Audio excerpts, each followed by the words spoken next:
अच्छा सर, ठीक है सर। सर एक चीज और थी, जैसे ये वात पित्त कफ होता है, अगर बॉडी में कोई भी एक चीज बड़ी हो, वात पित्त या कफ, तो वो पर्टिकुलर एलिमेंट हमारे घर में इनबैलेंस होगा। जो वात पित्त कफ होते हैं इनको त्रिदोष कहा जाता है।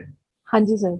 और आयुर्वेद के हिसाब से बॉडी के अंदर जितने भी रोग होते हैं वो सिर्फ और सिर्फ वात पित्त या कफ के इम्बैलेंस से होते हैं। अलग अलग रोग अलग अलग दोष को रिप्रेजेंट करते हैं, जैसे excessive acidity, hypertension, bloating, stress, tension, anxiety, ये जितनी भी सिम्टम्स हैं ये सारे वात को रिप्रेजेंट करते हैं।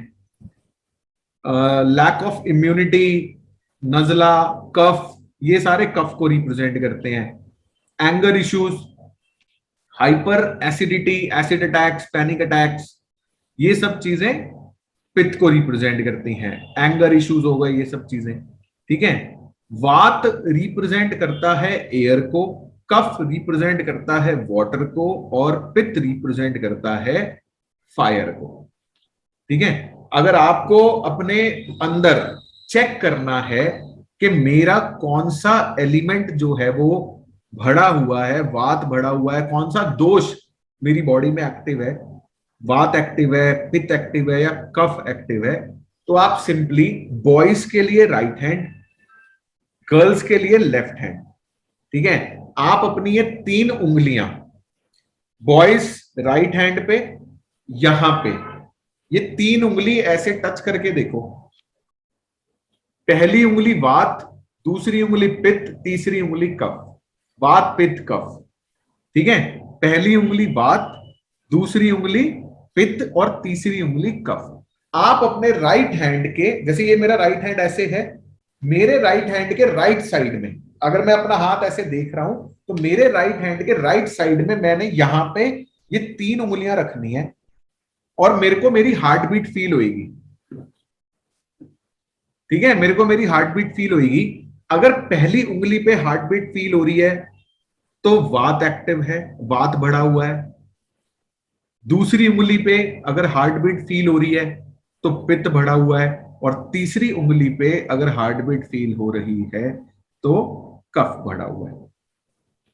सर ठीक है। मेरी पहली पे है और मुझे वात की काफी प्रॉब्लम रहती है। वात की प्रॉब्लम है। ठीक है। अब वात हो गया आपका एयर एलिमेंट, पित्त हो गया आपका फायर एलिमेंट, और कफ हो गया आपका वाटर एलिमेंट। अगर वात बढ़ा हुआ है तो इसका मतलब आपके घर में एयर एलिमेंट जो है वो एक्सटेंडेड है बहुत ज्यादा। सर है एयर, एक्सटेंडेड, वो बालकनी पहले पे सुनते रखा रहो, है। पहले सुनते रहो। आपके घर में अगर वात बढ़ा हुआ है तो इसका मतलब एयर एलिमेंट जो है वो आपके घर में एक्सटेंडेड है। या तो आपने घर में सभी जगहों पर छोटे छोटे छोटे छोटे प्लांट्स रखे होंगे, एयर एलिमेंट, या आपने ईस्ट, आपके घर में ईस्ट या ईस्ट नॉर्थ ईस्ट काफी ज्यादा एक्सटेंडेड होगा। या आपके घर में छोटे छोटे, आजकल ना लोग टॉयलेट्स के अंदर, बेडरूम्स के अंदर छोटे छोटे प्लांट्स रख लेते हैं, ग्रीन सीन की फोटोज, माउंटेन्स की फोटोज जिसमें बहुत सारे पेड़ पौधे, मतलब एयर एलिमेंट बहुत ज्यादा आपने अपने घर में या तो बढ़ा रखा होगा। तो एक तो आपको अपने घर से एयर एलिमेंट को कम करना है।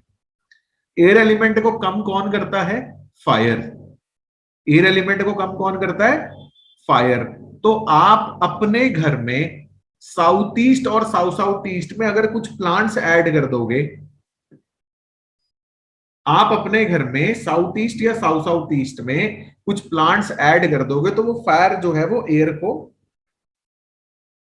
एग्जॉस्ट करने लग जाएगी, और वात की प्रॉब्लम जो है वो आपकी धीरे धीरे कम होने लग जाएगी।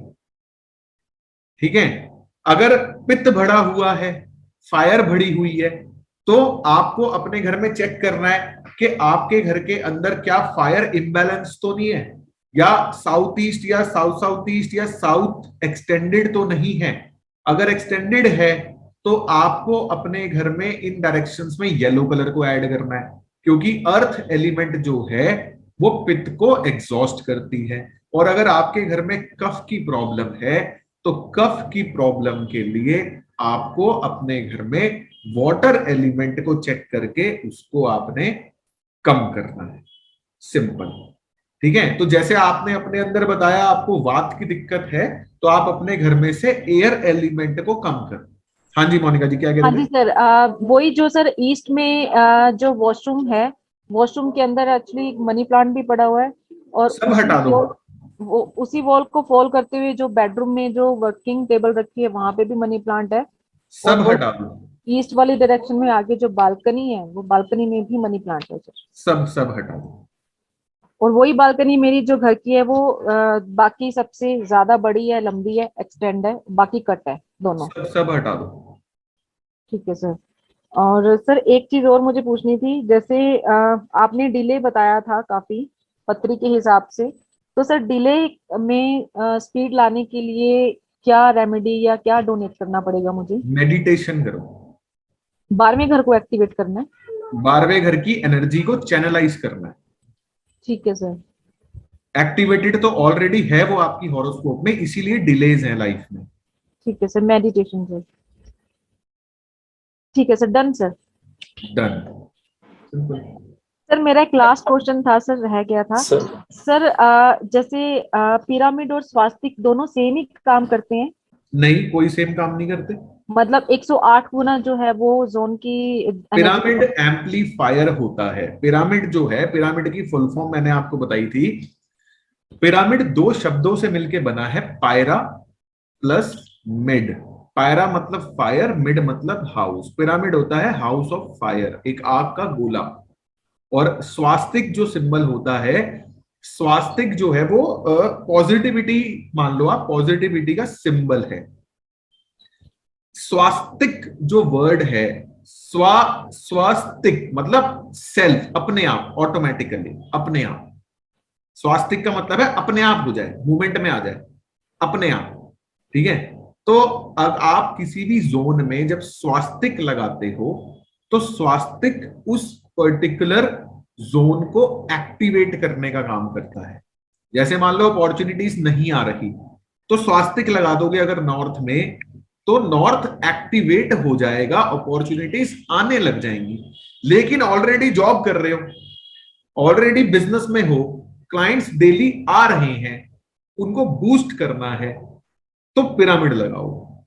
तो फिर स्वास्तिक का कलर भी देखना होगा नॉर्थ में लगाने के लिए? हाँ, कलर देखना होगा जी। जैसे नॉर्थ में रेड कलर का नहीं लगा सकते। सर ये फिर हाथ से भी बना सकते हैं या इसको हाँ भी? हाँ, हाथ से बनाओ, स्केच पेन से बना दो ब्लू कलर का। ठीक है सर, ठीक है।